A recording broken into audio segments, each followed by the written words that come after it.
दोस्तों नमस्कार। मैं सांवरमल गोयल भिवानी परिवार मैत्री संघ और अपना घर आश्रम से जुड़ा हुआ हूँ और अपना इंपोर्ट का बिजनेस है यहाँ रोहिणी में। मैं आज आप लोगों के समक्ष मानव सेवा का महत्व विषय पर कुछ अपने विचार रखना चाहता हूँ, क्योंकि मैं भी एक मानव सेवा के मंदिर अपना घर आश्रम से जुड़ा हुआ हूँ। तो अपने जो भी संस्मरण है और अनुभव है उसके आधार पर मैं कुछ बातें आपसे शेयर करना चाहता हूँ। आज जो ये कोरोना काल चल रहा है, इस कोरोना काल ने मानव का जीवन ही बदल दिया है, एक ठहराव ला दिया है। और जो सेवा का भाव है वो इस ठहराव के बिना नहीं हो सकता, क्योंकि इस भौतिक विकास ने मानव को प्रकृति से, परमात्मा से इतना दूर कर दिया है कि उसके पास समय ही नहीं है इन चीज़ों को समझने का, स्वयं को समझने का। तो किसी आप संत से, किसी विद्वान से बात करेंगे तो वो इस अवसर को न तो त्रासदी कहेंगे, न संकट कहेंगे, न महामारी कहेंगे। वो तो ये कहेंगे कि परमात्मा ने एक सुअवसर दिया है अपने आप को समझने का, अपने आप को प्रकृति से जोड़ने का, परमात्मा से जोड़ने का। एक ऐसा अवसर दिया है जो सदियों में आता है और किसी भाग्यशाली व्यक्ति को ही मिलता है ये समय। और मैं जहाँ तक समझता हूँ कि ये सच्चाई भी है। हमने ये 4 महीनों में जो अनुभव किया है, मतलब हम बहुत सारी चीज़ों से जो जिनको विकार समझते थे उनसे हम दूर हुए हैं, और अगर इनको हम बरकरार रखें तो आगे भी जीवन बहुत अच्छा हो सकता है। और परमात्मा ने जो मानव जीवन दिया है वो सेवा के लिए ही दिया है।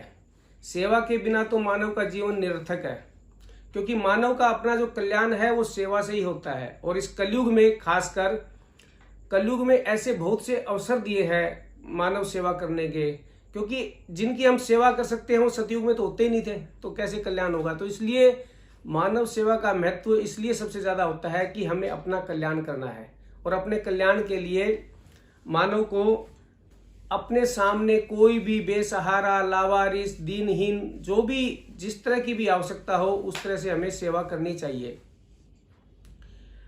नर सेवा नारायण सेवा, ये जो कहा गया है इसमें बहुत कुछ अर्थ छिपे हुए हैं। ये कहा गया है कि जो भी दीनहीन, लावारिस, बेसहारा है उसमें हम भगवान को साक्षी मानकर, उसमें परमात्मा के दर्शन करके, तो हम जो सेवा करेंगे वो परमात्मा की सेवा होगी, न कि उस दीनहीन दुखी की। क्योंकि हमारा जो जन्म है वो तो हमारे प्रारब्ध के हिसाब से, हमारा अपना लेन देन चुकाने के लिए हमें रिश्ते नाते मिले हैं, हमें बंधन मिले हैं, परिवार के, मित्रों के, जो भी हमारी जितनी जानकारी के लोग हैं वो तो सब हमें प्रारब्ध से मिले हैं। लेकिन जिनकी हम निस्वार्थ सेवा करते हैं वो हमारे कल्याण के लिए होते हैं, जिनसे हमारा कोई जन्म का संबंध नहीं होता, कोई हमारा रक्त का संबंध नहीं होता, लेकिन हमें वो मिलते हैं, हमारे अंदर कोई सेवा का भाव होता है, तो वो हमारे कल्याण के लिए होते हैं। अगर नर सेवा नारायण सेवा का कंसेप्ट समझना है तो विवेकानंद जी को समझ लेंगे तो हम ये सारी बात समझ में आ जाएगी। विवेकानंद जी बाल्यकाल से ही बड़े व्याकुल रहते थे परमात्मा से मिलने को। तो उनसे रास्ते में चलता फिरता कोई भी मिलता तो वो उनसे तुरंत पूछ लेते थे कि आपने परमात्मा को देखा है? तो सामने वाला व्यक्ति कहता है यार पागल है, परमात्मा कहाँ ऐसे दिखते हैं। वो बड़े व्याकुल रहते थे, लेकिन उनके अंदर तो वो सच्चाई की आग थी ना। तो वो उनको रामकृष्ण परमहंस जी के पास ले गई। रामकृष्ण जी की नज़र जब उस कोने में खड़े उस युवक पर पड़ी तो उन्होंने तुरंत उसको बुलाया और पूछा, बोलो बच्चा। वो बोले, गुरुवर आपने परमात्मा को देखा है? तो रामकृष्ण जी ने तुरंत ही उत्तर दिया कि मैं तो रोज ही देखता हूँ परमात्मा के, रोज दर्शन करता हूँ। जब उन्होंने समझाया कि परमात्मा के दर्शन करने तो कैसे होंगे, उन्होंने कहा कि जो भी लावारिस, दीनहीन, बेसहारा, कोई भी किसी चीज से दुखी है उसकी सेवा में लग जाओ, वो परमात्मा के दर्शन स्वतः ही हो जाएंगे। वो बात उनके दिमाग में ऐसी बैठ गई कि उस दिन से उन्होंने पूरे भारतवर्ष का भ्रमण किया और बिना किसी रुकावट के, बिना किसी थके उस सेवा में लग गए। तो उसके बाद उन्होंने कहा कि मैं उस परमात्मा का सेवक हूं जिसे अज्ञानी मनुष्य कहते हैं। इसमें भावार्थ छिपा हुआ है कि उन्होंने हर उस दीन दुखी में परमात्मा के दर्शन किए और उनकी सेवा में लग गए। उसी विवेकानंद जी की विचारधारा को अपना घर आश्रम संस्था के संस्थापक डॉक्टर BM भारद्वाज और डॉक्टर माधुरी भारद्वाज ने आगे बढ़ाया।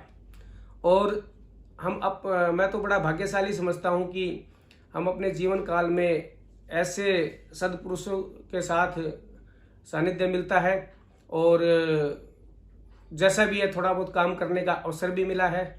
अपना घर आश्रम उसी बात को चित्रार्थ करता है कि नर सेवा नारायण सेवा। वहाँ डॉक्टर साहब भी कहते हैं कि जो ये दीनहीन दुखी है, ये हम इनके ऊपर कोई उपकार नहीं कर रहे, ये हमारे कल्याण के लिए है। इन्होंने एक अवसर उपलब्ध करवाया है हमें अपने कल्याण करने का, तो हमें इनका उपकार मानना चाहिए। और ये बात अब समझ में भी आ रही है कि वास्तव में ऐसा ही है, क्योंकि उनकी सेवा से हमें जो आनंद मिलता है, जो परमात्मा के दर्शन होते हैं, जो परमात्मा की अनुभूति होती है, क्योंकि हमें लगता है कि अब वो हम काम जो कर रहे हो परमात्मा का काम है, तो इससे हमारा कल्याण होगा। तो डॉक्टर साहब ने उसी विचारधारा को आगे बढ़ाया और ऐसे लोगों की सेवा शुरू की जिनको कोई देखता नहीं था। रोड साइड पे, सार्वजनिक स्थान पे, मंदिर, मस्जिद, gurdwara, railway station, bus stand, कूड़े में पड़े हुए, नाली में पड़े हुए, घाव हो गए हैं, मल में भरे हुए, जिनको हम अपनी आंखों से देख नहीं सकते और 10 मीटर 20 मीटर दूर खड़े भी उनसे दुर्गंध मार रही होती है, उन सब लोगों को डॉक्टर साहब ने शुरुआत में अपने हाथों से उनकी सेवा की और आज भी अपने हाथों से करते हैं। और आज अपना घर आश्रम पूरी भारतवर्ष में 37 शाखाओं के रूप में काम कर रहा है और एक शाखा नेपाल में है। और डॉक्टर साहब ने इन लोगों को विवेकानंद जी की विचारधारा से ही प्रभावित होकर इनको प्रभु नाम दिया। प्रभु नाम ऐसे ही नहीं दिया, उनको माना प्रभु, उनको साक्षात प्रभु मानकर उनकी सेवा की और उसी विचारधारा को आगे बढ़ाते हुए आज अपना घर आश्रम सेवा में लगा हुआ है।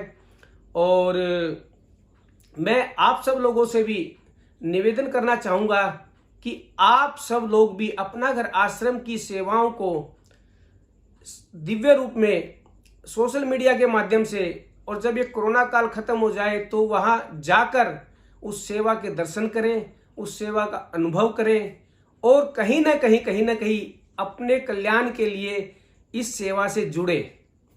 आप किसी भी रूप में जुड़ सकते हैं। सबसे पहले तो आप कोई भी ऐसा लावारिस, दीनहीन, बेसहारा, तड़पता हुआ, दवाई के बिना और सेवा के बिना, कई तो मरणासन स्थिति में होते हैं, आपको दिखाई दे तो उनको अपना घर आश्रम भिजवाने की व्यवस्था करें।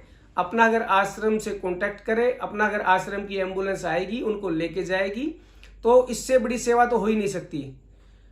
पिछले 25 अक्टूबर को कौन बनेगा करोड़पति प्रोग्राम में डॉक्टर भारद्वाज जी और डॉक्टर माधुरी भारद्वाज जी कर्मवीर प्रोग्राम में आए थे। तो आप सब लोगों ने देखा भी होगा और आप YouTube पे भी देख सकते हैं। तो उसमें भी आपको अपना घर आश्रम का कंसेप्ट समझ में आ जाएगा। तो जैसे मानव सेवा का महत्व विषय पर जब मैं बोल रहा हूँ तो इसी से मेरे ख्याल में काफ़ी महत्व समझ में आ जाएगा। मानव सेवा क्यों जरूरी है? मानव सेवा हमारे अपने कल्याण के लिए जरूरी है। हम उनकी सेवा करके अपने ऊपर कोई उपकार नहीं कर रहे। ये कंसेप्ट दिमाग में समझ में आ गया तो हम स्वतः ही सेवा में लग जाएंगे। जो हमारे अपने होते हैं वो तो हमारी जिम्मेवारी है, वो सेवा नहीं है। सेवा तो वो भी सेवा, लेकिन वो जिम्मेवारी है पहले, क्योंकि उनमें कहीं ना कहीं हमारा स्वार्थ होता है।